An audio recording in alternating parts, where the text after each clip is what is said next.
Bom, nós vamos agora associar a entropia com a segunda lei da termodinâmica.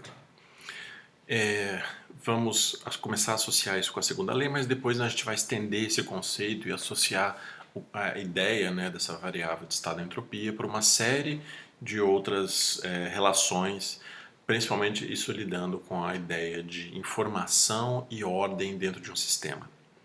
Bom, como a gente viu, a entropia ela é uma variável de estado e ela depende basicamente desses processos que vão de um ponto de origem inicial e final, independente do processo pelo que eu vou passar. Então eu posso imaginar que a variação de entropia dentro de um processo reversível entre dois estados de equilíbrio, ela pode ser calculada também como uma série de processos reversíveis entre esses mesmos dois estados, mas diferentes caminhos, desde que eu compute para cada um desses dois estados as variações infinitesimais de entropia, que vai ser o ds para cada um desses processos. Agora, de energia e a quantidade de calor que o sistema recebe nesse processo. Se vocês se lembrarem, nas relações nos diagramas que nós fazíamos para máquinas térmicas, para bombas de calor ou refrigeradores, a gente sempre relacionava uma quantidade de energia entrando no sistema, uma quantidade de trabalho e uma quantidade de energia saindo do sistema. Isso significa que a quantidade total de energia envolvida é maior do que a quantidade de energia que o sistema de fato recebe. Isso está associado a não existir máquinas perfeitas. Então a gente precisa distinguir aqui que a quantidade Q de calor, de energia térmica transferida para o sistema, ela é maior do que a quantidade QR, que é a quantidade de energia que o sistema de fato recebe. E é esse o QR que nós utilizamos no cálculo da entropia. Isso implica no quê? Que em qualquer processo real, nem toda a energia Q vai ser transferida para o sistema, que vai ser recebida pelo sistema de forma reversível. Então, a entropia total, e aí o que eu estou chamando de energia total? A entropia total é a entropia do sistema mais a entropia do entorno do sistema, do que contém esse sistema. Isso deve sempre aumentar. De forma que a gente pode fazer uma formulação alternativa da segunda lei da termodinâmica, que agora pode envolver entropia, a gente pode reescrever a segunda lei da termodinâmica de uma forma seguinte. A gente pode escrever que a entropia do universo sempre aumenta para os processos reais. Isso aqui é fato, é uma lei, como a gente está vendo, é uma forma alternativa de escrever a segunda lei da termodinâmica. Por que isso? Porque a quantidade de calor envolvida no processo não vai ser sempre reversível, eu sempre vou ter parte desse calor que vai ser transportado de forma irreversível, de maneira então que esse calor que foi irreversível ele vai ser transportado para o entorno desse sistema, para o universo.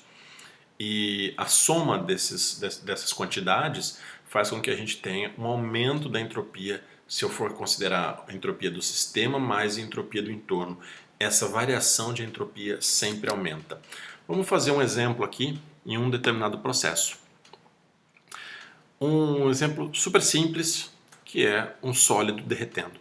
Então imagine como eu tenho aqui nesse GIF um copo com gelo, e minha substância nesse caso então a água, está a uma temperatura abaixo do ponto de fusão e vai passando o tempo, ela entra, então começa a derreter, aumentando a temperatura, ganhando calor. Qual que vai ser a variação de entropia desse processo? Bom, então aqui fazendo de forma totalmente conceitual, a variação de entropia que eu vou ter, como a gente já viu, vai ser essa integral da quantidade de calor recebido de forma reversível dividido pela temperatura.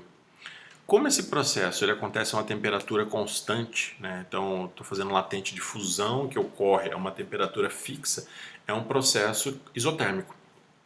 Essa temperatura, esse T, pode sair da integral de forma que eu vou ter uma integral somente de dQr. Então, a integral de dQr é o próprio QR. Então o que eu tenho aqui, a variação de entropia é o calor recebido de forma reversível sobre a temperatura. Que calor é esse daqui? Bom, esse aqui é o calor latente de fusão. Como é que nós calculamos o latente de fusão? Lembram?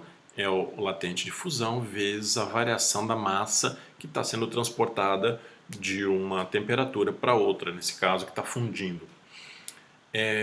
Considerando que toda essa massa derreteu, o que a gente vai ter então?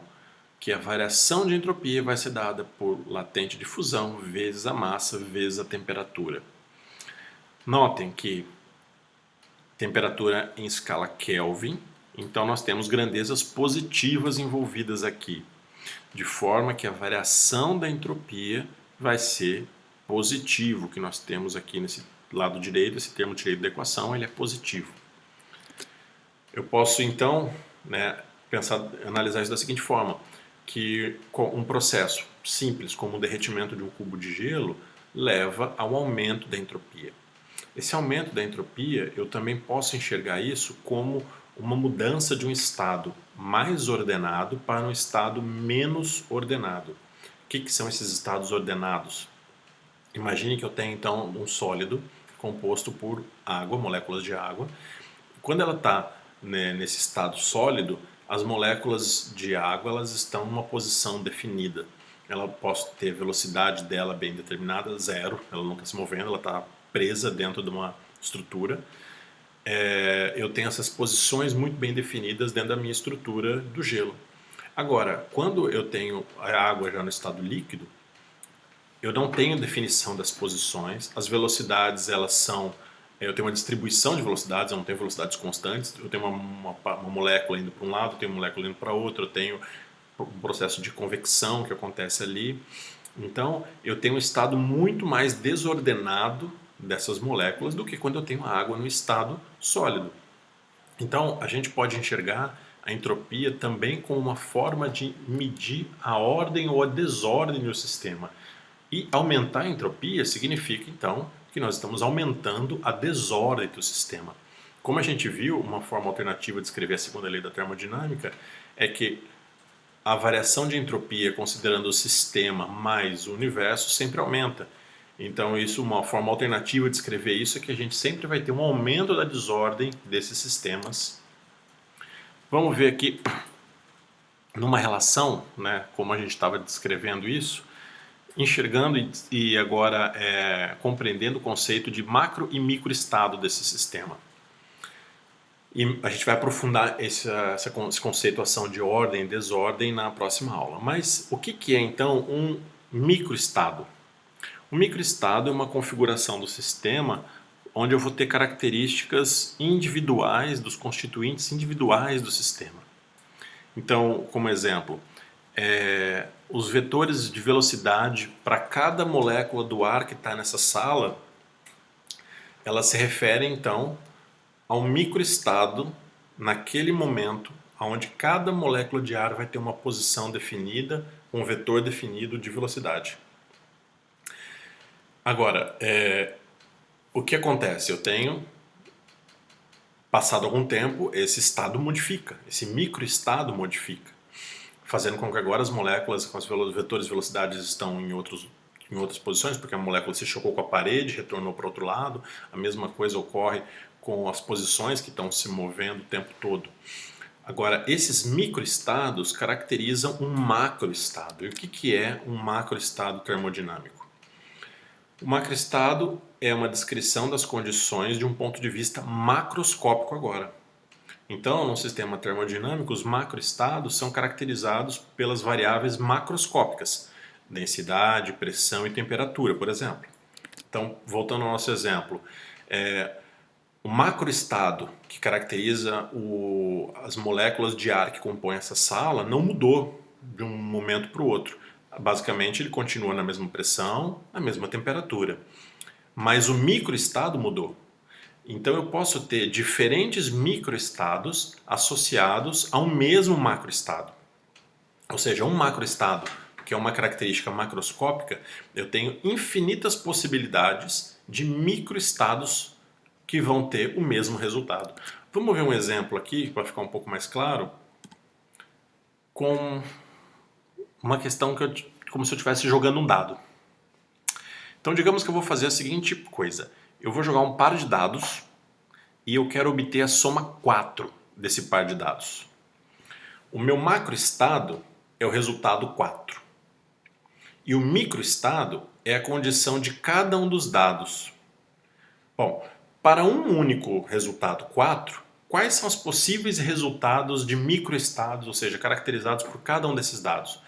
Eu posso ter o primeiro dado 1, o segundo dado 3, soma deu 4. Eu posso ter o primeiro dado 2, o segundo dado 2, soma também deu 4. Eu posso ter o primeiro dado 3, o segundo dado 1, a soma também teve 4. Então repare que eu tenho diferentes microestados que me caracterizam em um macroestado de soma 4. Agora eu posso pensar num macroestado 2, que é soma 2. Esse macroestado só tem um microestado possível, que é o primeiro dado 1, o segundo dado 1. Repare que eu tenho então possíveis macroestados de um sistema que vão estar associados a muitos microestados. Mas eu tenho alguns macroestados que estão associados a uma única ou poucas configurações de microestados de um sistema. Isso faz então que a gente comece a pensar isso em uma característica probabilística. Qual a probabilidade de eu encontrar um macroestado dependendo das características de microestados? Bom, continuando aqui, o macroestado 4, esse macroestado ele é desordenado para 2 dados, porque tem 3 microestados. E tenho 3 microestados para o 4 e somente um microestado para o lado 2. Então o macroestado 4 ele é mais desordenado do que o macroestado 2. Macroestados ordenados e desordenados, em processos físicos, eles estão em variação, mudando o tempo todo de um estado para outro. Então a gente precisa trabalhar numa relação de probabilidade desses macroestados e o número de microestados que estão associados a esse macroestado. A gente vê que tem uma probabilidade de um sistema se mover no tempo de um macroestado ordenado para um macroestado desordenado é maior do que o inverso acontecer. Voltando no caso do jogo de dados. A probabilidade de eu jogar os 2 dados e ter uma soma 4 é maior do que a probabilidade de eu jogar os 2 dados e ter uma soma 2, porque eu tenho mais microestados associados à soma 4 do que os microestados associados à soma 2. Se a gente for pensar isso, estou pensando isso em termos mais probabilísticos, porque é mais fácil da gente imaginar um jogo de dados, um jogo de cartas, a gente vai fazer isso também no próximo vídeo da próxima aula. Mas a ideia é que a gente consegue e começa a associar esses macroestados aos microestados e com isso calcular probabilidades de obter macroestados a partir desses microestados. Então, isso é o que dá, na verdade, toda uma nova linha de conhecimento na física que é chamada mecânica estatística, que se incumbe de calcular isso através de métodos estatísticos, entender os processos termodinâmicos e mecânicos associados a isso. Mas aqui o que nos interessa é fazer essa associação de entropia associados a macroestados e microestados mais prováveis quando a gente tem um aumento de entropia. E o que a gente observa é que existe uma probabilidade muito maior do sistema passar de um estado mais ordenado para um estado mais desordenado. É isso que a gente observa. E como a gente tem discutido, por isso que a gente observa o fato do calor fluir de um corpo mais quente para um corpo menos frio e não aconteceu isso inverso, espontaneamente. Então, a segunda lei da termodinâmica, ela vem de uma característica macroscópica que é feita em função dos estados microscópicos, ou seja, esses microestados, mas basicamente por uma questão probabilística, que é o que nós vamos entrar na próxima aula. Eu recomendo agora a vocês que façam uma leitura da seção 8.6 do livro-texto, que discute sobre entropia. A gente vai estar debatendo isso mais na aula também, mas eu recomendo que vocês façam essa leitura. E recomendo também uma leitura na seção 10.7 do livro do professor Moisés Nussenswag aqui de Física 2. Também tem uma discussão bastante interessante sobre essas questões de entropia, a variação de entropia como uma grandeza que somente aumenta e a associação dela na segunda lei da termodinâmica.